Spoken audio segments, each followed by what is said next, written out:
Additionally, I think we need to pay attention to what the research tells us about the different interpretations people make about why we were crying. We know that if people think you're dealing with a tough situation, they won't judge you harshly. Specifically, they're less likely to think you're weak, manipulative, or unprofessional.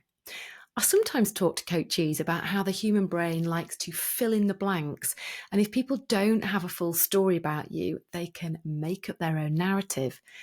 If someone of strategic importance to your career saw you crying, you might want to let them know that you're dealing with a difficult situation.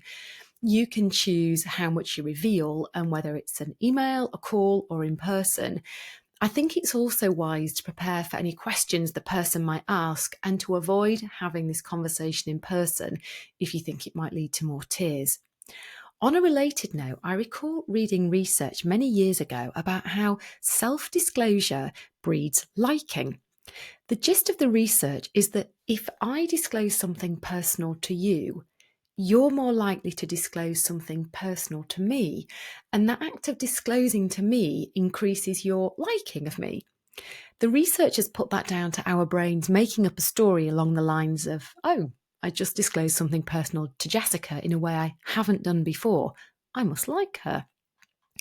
And so, how does this phenomenon of self disclosure and liking help us if we cry at work? Well, the way I see it, if someone who you want to think well of you has seen you cry and you're worried that you didn't conform to their cognitive script, therefore they're going to think less of you, you could do a carefully judged bit of self-disclosure.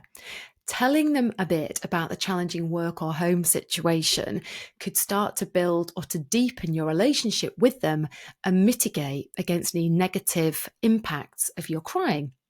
I told you there was going to be some pretty complex psychology at play in this episode. I hope you're still with me.